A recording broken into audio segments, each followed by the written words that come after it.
Ahakoa ko wai te kāwanatanga hou kia kaha rātau ki te hāpai ngā mahi Pakihi Māori. Koira te kōrero nui I rongohia I te hui ātau, rā a ngā umanga Māori I te rangi nei. Kei te kaha tipu ngā Pākihi Māori I Tauranga. He tohu pai hoki mo te heamana o Fauma.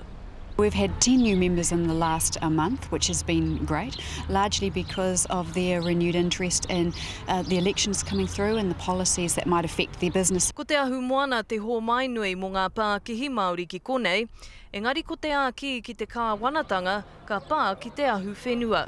Tax has always been a big one for Māori authorities. The other thing that constrains our developments in many ways is te ture whenua Māori. So those are two issues that Fauma will be picking up with the new government post-election. Kei ko atu I te tekau piri o na tāra te wāriu o ngā mema o Fauma, he hau toru tērā o te ohanga Māori. Ko te uru paunamu, hea ngā tino take ki ngā mema, I a tātou e kai namu ana ki te rā pōti.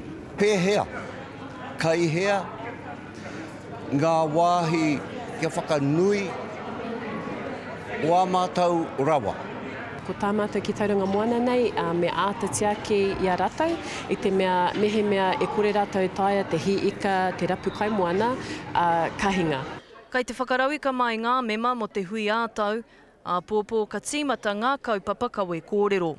We're going to have a record crowd this year, something like 400 or 500 people, and all very interested in what we're doing, what Fauma is doing, and certainly our economy and how it's growing.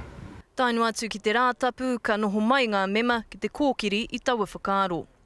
Jasmine Pearson, Te Karere.